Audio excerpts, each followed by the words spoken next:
नमस्कार, मैं ऋषिका मिश्रा और स्वागत है आपका राजपुर टीवी पर। शुरुआत करते हैं यूपी की खबरों की। चंदौली में आचार संहिता का उल्लंघन करने पर जिले की पुलिस ने पूर्व जिला पंचायत सदस्य और युवा सपा नेता महेंद्र राव पर मामला दर्ज किया है, जिसके बाद समाजवादी पार्टी के जिला अध्यक्ष सत्यनारायण राजभर ने आक्रोश जताते हुए बताया कि सरकार सपा के जनाधार को देखते हुए घबरा गई है। 22 तारीख को महेंद्र राव, जो बसपा के बड़े नेता थे, जोनल कोऑर्डिनेटर रहे हैं, जिला पंचायत रहे हैं, ग्राम प्रधान रहे हैं, क्षेत्र में उनकी एक पकड़ है, रसूख है। उनके ऊपर माननीय अखिलेश यादव जी की पार्टी के प्रचार प्रसार को लेकर के 300 यूनिट बिजली फ्री देने को उन्होंने गरीबों के बीच प्रचार प्रसार अभियान चलाया था, उसको लेकर उनके ऊपर मुकदमा दर्ज हुआ है। हम आए हैं यही बात कहने आप सब लोगों से, यहाँ के अपने कार्यकर्ताओं से, आप सब लोगों के माध्यम से हम मांग करते हैं जिला निर्वाचन अधिकारी से, यहाँ के जिला अधिकारी से, यहाँ के प्रशासनिक अधिकारियों से कि यह मुकदमा वापस किया जाए। और अगर आप नहीं करोगे तो 3 महीने बाद हमारी सरकार बन रही है, हम इस सब तरह के मुकदमे वापस कर लेंगे, लेकिन आपके हिसाब किताब हम लेंगे जो हमारे कार्यकर्ताओं के साथ आप कर रहे हैं। कौशाम्बी में डिप्टी सीएम केशव प्रसाद मौर्य जिला पंचायत सदस्य पूनम मौर्य के गुलामीपुर स्थित घर के परिजनों से मिलने शनिवार को गए थे, जहां कुछ लोगों ने डिप्टी सीएम के विरोध में नारेबाजी कर माहौल खराब करने का प्रयास किया। इस मामले में जब जांच पड़ताल की दिशा आगे बढ़ाई गई तो मालूम हुआ कि स्वामी प्रसाद मौर्य ने भारतीय जनता पार्टी छोड़कर समाजवादी पार्टी का दामन थाम लिया है। स्वामी प्रसाद मौर्य के बहुत खास लोग सैनी कोतवाली क्षेत्र में रह रहे हैं और उनकी निष्ठा अभी भी स्वामी प्रसाद मौर्य के साथ है, जिसके कारण वो डिप्टी सीएम केशव प्रसाद मौर्य की बढ़ती प्रतिष्ठा पर साजिश रचकर कुठारघात करना चाहते हैं। डिप्टी सीएम केशव प्रसाद मौर्य के विरुद्ध अभद्र टिप्पणी के मामले में समाजवादी पार्टी की साजिश बेनकाब हुई है। स्वामी प्रसाद मौर्य के साथ भाजपा से बगावत करने वाले लोगों ने गायब राजीव मौर्य के मामले पर भी घिनौनी राजनीति शुरू कर दी है। वहीं मामले में पूनम मौर्य का कहना है कि ये विपक्षियों की साजिश है। आने से जनता ने क्या उनके साथ व्यवहार किया, वो कहाँ के थे, कौन लोग थे, विपक्षी लोग थे, उन्होंने क्या कहा। मैं डिप्टी सीएम से माफ़ी मांगती हूँ कि मेरी इसमें कोई गलती नहीं है।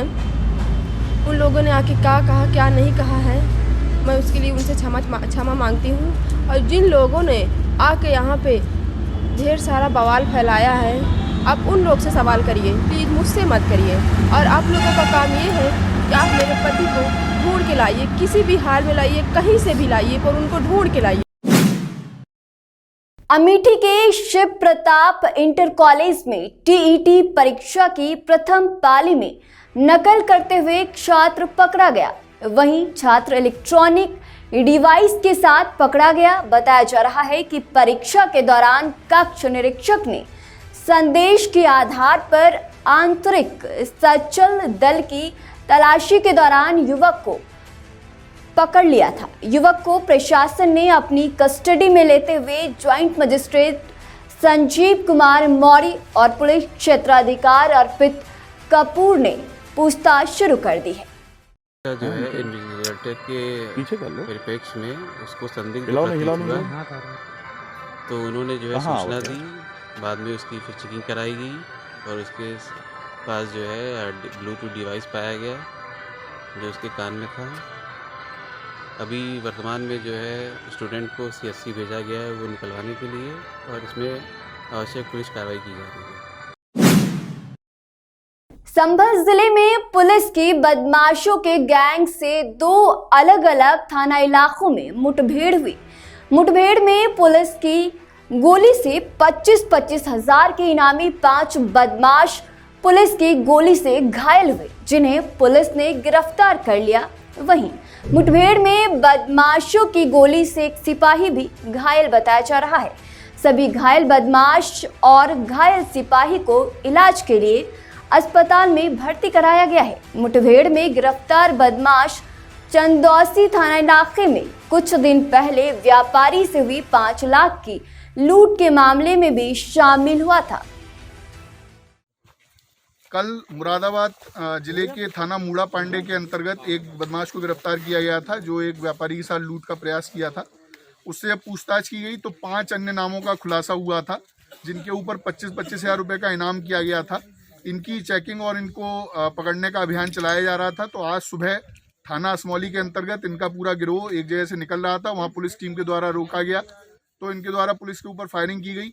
इनमें से 2 बदमाशों को थाना असमौली में गिरफ्तार किया गया, जिनके पैर में गोली लगी है, और उनके साथ में एक लाल रंग की बाइक बरामद हुई है। उनके साथ 2 असले बरामद हुए। बुलंदशहर की नगर कोतवाली पुलिस को बड़ी कामयाबी हाथ लगी है। पुलिस ने चोरी की 10 बाइकों के साथ साथ 2 शातिर चोरों को गिरफ्तार किया है, जबकि पुलिस ने इनके कब्जे से 2 देसी तमंचे और 4 कारतूस भी बरामद किए हैं। पुलिस की माने तो पकड़े गए शातिर चोर बुलंदशहर समेत आसपास के अन्य जगहों में भी बाइक चोरी की वारदात को अंजाम दिया करते थे। ये कोतवाली नगर में बाइक चोरी की घटनाएं काफ़ी हो रही थी। इसके मद्देनज़र सीओ साहब ने अपनी एक टीम जो कोतवाली नगर थी उसको एक्टिवेट किया। उसके तहत इन लोगों ने जब छानबीन की तो पता चला कि 2 लोग ऐसे हैं जो कि बाइक चोरी करते हैं। फिर इन लोगों ने उनकी मुखबिरी कराई। मुखबिरी के आधार पर एक व्यक्ति पकड़ा गया। जब उससे पूछताछ की गई तो इन लोगों ने स्वीकार किया कि कई बाइकें हम लोगों ने कोतवाली नगर से और आसपास से चोरी की है। उनको साथ लेकर के उनकी बरामदी का प्रयास किया गया। उसमें से 11 बाइक्स बरामद हुई हैं। उन 11 बाइक्स में से 7 बाइक जो हैं कोतवाली नगर से ही चोरी हुई हैं और कनेक्ट भी हो गई हैं। मुकदमे उसके कायम थे पहले से। उरई के राजकीय मेडिकल कॉलेज में एक विशालकाय अजगर देखने को मिला, जिसके बाद मेडिकल के छात्रों और मरीजों के परिजनों के बीच हड़कंप मच गया। पहले भी कई बार इस मेडिकल कॉलेज में अजगर देखा जा चुका है, लेकिन कोई भी इस पर ध्यान नहीं दे रहा है। वन विभाग को भी इसको लेकर कई बार सूचना दिया जा चुका है, लेकिन इसके तरफ से कोई पहल नहीं किया गया है। ये कल भी निकला था और आज भी निकला। 1 घंटे से बैठा रहा। मेडिकल कॉलेज के स्टूडेंट और मेडिकल कॉलेज का स्टाफ आया, देखा, लेकिन आज संडे है तो आज जो है जो वन विभाग से कर्मी आते हैं उन्हें सूचना नहीं हो पाई होगी, इस वजह से वो भी नहीं आ पाए और वो फिर दोबारा से जो है पुल में एक पाइप है वहाँ पे नीचे पाइप में घुस गया। अब ये खतरा तो है ही, जो यहाँ पे स्टाफ रह रहा है उनके जो बच्चे भी निकलते रहते यहाँ से। यूपी विधानसभा चुनाव के लिए कांग्रेस ने युवा के लिए घोषणा पत्र जारी किया है। कांग्रेस नेता राहुल गांधी और प्रियंका गांधी ने संयुक्त रूप से घोषणा पत्र जारी किया है। पत्रकारों से बातचीत करते हुए कौशाम्बी जिले के प्रभारी जिला अध्यक्ष मिस बाहुल एन ने बताया कि यूपी विधानसभा चुनाव के लिए कांग्रेस ने युवाओं से बात करके घोषणा पत्र तैयार किया है। यूपी के युवा का भविष्य है, उसके लिए कांग्रेस के खोखले शब्द नहीं है बल्कि एक रणनीति है।